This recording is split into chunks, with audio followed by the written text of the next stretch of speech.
हिंगोली जिल्ह्यात मूर्तिजापूर सावंगी शिवारामध्ये तब्बल अर्ध्या एकरवर अफूची लागवड. 41 लाख रुपये किमतीची 13 क्विंटल अफू जप्त. मुंबई विमानतळावर मोठी कारवाई. अंमली पदार्थ, हिरे, सोने आणि परकीय चलन जप्त. कारवाईमध्ये 8 प्रवाशांना अटक. संबंधित प्रवाशांविरुद्ध एनडीपीएस आणि कस्टम्स कायद्याअंतर्गत पुढील तपास सुरू.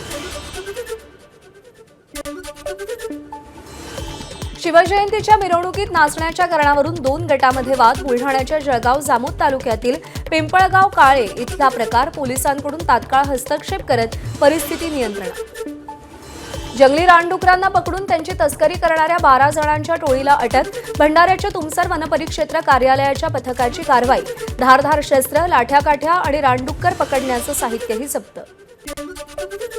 गुटख्याच्या साठ्यावरती छापा टाकण्यास गेलेल्या अन्न आणि औषध प्रशासनाच्या महिला अधिकाऱ्याच्या अंगावर गाडी घालण्याचा प्रयत्न. सोलापूरच्या माढ्यातील बावी गावामधला धक्कादायक प्रकार. घटनेचा व्हिडिओ समोर. वर्ध्याच्या समुद्रपूर तालुक्यातील नागपूर हैदराबाद महामार्गावरील वाघाडी नदीच्या पुलावर ट्रकची कारला धडक. सुदैवानं जीवितहानी नाही. नशीब बलवत्तर म्हणून कारमधले दोघंही सुखरूप बचावले. कर्जबाजारीपणा आणि नापिकी यासह विविध कारणांमुळे गेल्या 5 वर्षात धुळ्यातील तब्बल 350 शेतकऱ्यांची आत्महत्या. दर महिन्याला सरासरी 6 शेतकरी आत्महत्या करत असल्याचं धक्कादायक वास्तव समोर. बीडमध्ये 2 महिन्यात 39 शेतकऱ्यांच्या आत्महत्या. वर्षाच्या सुरुवातीलाच शेतकऱ्यांनी केलेल्या आत्महत्या चिंताजनक असून प्रशासनाकडून नियंत्रण मिळवण्यासाठी विविध उपाययोजना करण्याचीही मागणी. रोजगार हमी योजनेअंतर्गत विहीर मंजूर करत परस्पर अनुदान लाटल्याचा शेतकऱ्यांचा आरोप. हिंगोलीच्या धनगरवाडी गावातील अनेक शेतकऱ्यांचं लाखो रुपयांचं नुकसान. अनुदान लाटलं, विहीर चोरीला गेली असून विहीर शोधून द्या. शेतकऱ्याची जिल्हाधिकाऱ्यांकडे अनोखी मागणी. गोकुळचं दूध पुन्हा 2 रुपयांनी महागणार. गोकुळच्या संचालक मंडळाच्या बैठकीत शिक्कामोर्तब होणार. प्रतिस्पर्धी विक्रेत्यांकडून दुधाच्या दरात वाढ झाल्यानं गोकुळकडूनही दूध दर वाढीचा निर्णय. आगामी सिंहस्थ कुंभमेळ्याच्या पार्श्वभूमीवर नाशिक शहरावर आता सीसीटीव्हीची करडी नजर असेल. शहरामध्ये 40 सिग्नलवरती सीसीटीव्ही बसवण्यात आलेत. आजपासून यंत्रणा कार्यान्वित होणार. बेशिस्त वाहन चालक, वाहतूक नियमांचं उल्लंघन करणाऱ्यांवरती कारवाई होणार. महाडच्या ऐतिहासिक चौदार तळ्याच्या सुशोभीकरणासाठी 55 कोटींचा निधी मंजूर. मंत्री भरत गोगावलेंची माहिती. आजूबाजूचं सांडपाणी चौदार तळ्याच्या पाण्यात मिसळत असल्यानं संरक्षण भिंत, शुद्धीकरण प्रकल्प आणि परिसराच्या सौंदर्यीकरणासाठी हा निधी वापरणार असल्याची गोगावलेंची माहिती. मुंबई आणि ठाण्याचं कमाल तापमान आजपासून वाढणार. कोकण किनारपट्टीवरती तापमान वाढ होत असल्यानं शनिवारी आणि रविवारी कमाल तापमान 36 अंश सेल्सिअस पर्यंत जाईल. हवामान विभागाचा अंदाज. पश्चिम रेल्वे मार्गावर देशातील पहिली सलग 15 डब्यांची लोकल लवकरच सेवेत येणार. चेन्नई स्थित इंटिग्रल कोच फॅक्टरीमध्ये या लोकलची निर्मिती. या लोकलमधून एकावेळी 7,500 प्रवाशांना प्रवास करता येईल. बीडच्या माजलगावमध्ये शिवजयंतीनिमित्त 22 जोडप्यांचा सामूहिक विवाह. सर्वधर्मीय जोडप्यांनी एकाच मंडपात विवाह बंधनात अडकत सामाजिक ऐक्याचा आदर्श घालून दिला. राज्यसभेत महाविकास आघाडी एकत्र बसून राज्यसभेसंदर्भात महाविकास आघाडी एकत्र बसून निर्णय घेणार. खासदार संजय राऊतांची प्रतिक्रिया.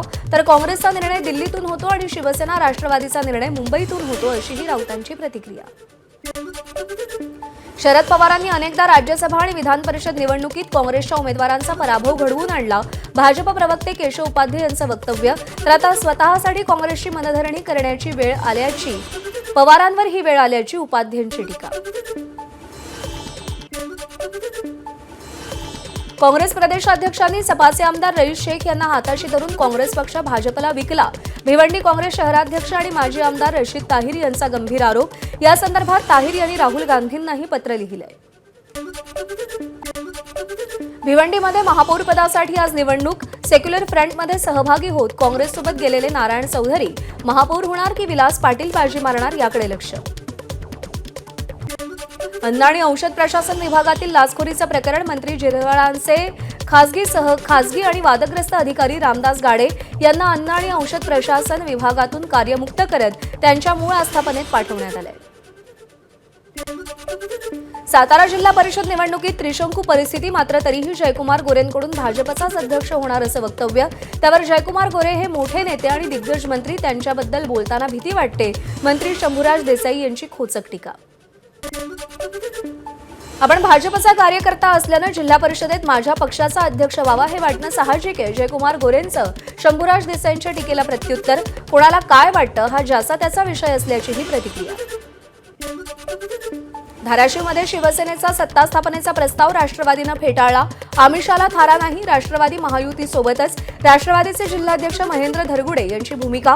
भाजप आणि राष्ट्रवादी सत्ता स्थापनेसाठी नवी समीकरणं जुळवत असताना शिवसेनेकडून राष्ट्रवादीला ऑफर. एप्रिल महिन्यापासून महाराष्ट्रातील मतदार यादीच्या विशेष पडताळणी प्रक्रियेला सुरुवात होणार. त्यासाठी तयारी करण्याचे केंद्रीय निवडणूक आयोगाचे राज्य निवडणूक आयोगाला निर्देश. मनसेच्या राज्य पातळीवरच्या सगळ्या पदाधिकाऱ्यांची आज बैठक. मुंबईच्या बांद्र्यातील रंगशारदा सभागृहात राज ठाकरेंच्या उपस्थितीमध्ये बैठक होणार. राजकारणाची पुढची दिशा काय असेल यावर चर्चा होण्याची शक्यता. शिवसेना नेत्या शायना एनसी यांनी राज ठाकरेंची भेट घेतली. शिंदेंच्या भेटीनंतर शिवसेनेच्या आणखी एक नेत्या राज ठाकरेंच्या भेटीला आल्यानं चर्चांना उधाण. भेटीचं कारण अजूनही अस्पष्ट. अजित पवारांच्या अपघातग्रस्त विमानाचा ब्लॅक बॉक्सचा डाटा सार्वजनिक करण्याआधी त्यांच्या अपघाताच्या दिवशीचे देवगिरी ते विमानतळ प्रवासाचं सीसीटीव्ही फुटेज सार्वजनिक करा. आमदार अमोल मिटकरींची मागणी. मुंबईत बांगलादेशी असतील तर जबाबदारी कुणाची? ठाकरेंच्या शिवसेनेच्या अखिल चित्रेंचा सवाल. तर कोणतंही पद नसताना सोमय्यांची केंद्र सरकारची सीआयएसएफ सिक्युरिटी आणि पोलीस सुरक्षा घेऊन महापालिका अधिकाऱ्यांसोबत स्टंटबाजी. अखिल चित्रेंची टीका. 16 वर्षीय अल्पवयीन मुलीला 31व्या आठवड्यात गर्भपात करण्यास मुंबई उच्च न्यायालयाची परवानगी. अल्पवयीन मुलीला इच्छेविरुद्ध गर्भधारणेस भाग पाडता येणार नाही, न्यायालयाचं निरीक्षण. कामाख्या देवीच्या दर्शनाला गेलेल्या काँग्रेस खासदार प्रियंका गांधी यांना पंतप्रधान होण्याचा आशीर्वाद. कामाख्या मंदिरातील बाबांनी दिलेला आशीर्वाद चर्चेचा विषय. तर आशीर्वाद देताच प्रियंका गांधींनी हसत मंदिरातून काढता पाय घेतला. फ्रान्सचे राष्ट्राध्यक्ष मॅक्रो 3 दिवसांच्या भारत दौऱ्यानंतर फ्रान्सला रवाना. मॅक्रो यांनी पोस्ट केला मुंबई आणि भारत भेटीचा खास व्हिडिओ. मॅक्रो यांनी भारताचे आभार मानले. तर मुंबई भेटीदरम्यान पाहिलेलं छत्रपती शिवाजी महाराजांवरचं खास नाटकाचा काही भागही त्यांनी पोस्ट केला. जम्मू काश्मीरमध्ये मोठा दहशतवादी कट उधळला. बारामुल्लाच्या जानबाजपुरा इथं लष्कराच्या बॉम्ब निकामी पथकानं स्फोटकं नष्ट केली. या मार्गावरून लष्कराचा ताफा जाणार होता. उत्तर प्रदेश एटीएस कडून खलिस्तानी दहशतवादाला अटक. पंजाबमधून दहशतवादी सुखविंदर सिंग ढिल्लोला अटक. सुखविंदर सिंग ढिल्लो 31 वर्षांपासून फरार होता. ढिल्लो हा बंदी घातलेल्या दहशतवादी संघटना केसीएफचा दहशतवादी आहे. उत्तर प्रदेशातील फतेहपूरमध्येही पाळीव कुत्र्यामुळे लग्न मोडल्याचा प्रकार. वधूच्या कुटुंबानं पाळीव कुत्रा गेस्ट हाऊसमध्ये आणल्यानं वाद झाला. लग्न समारंभातच दोन्ही कुटुंबांमध्ये मारहाण. 8 जण जखमी. गुन्हा दाखल. बिहारमध्ये दरभंगामध्ये द्राक्ष घेऊन जाणारा भरधाव ट्रक नदीत कोसळला. अपघातस्थळी द्राक्ष घेण्यासाठी नागरिकांची गर्दी. माहिती मिळताच पोलिसांकडून घटनास्थळाचा आढावा. एबीपी माझा, उघडा डोळे बघा नीट.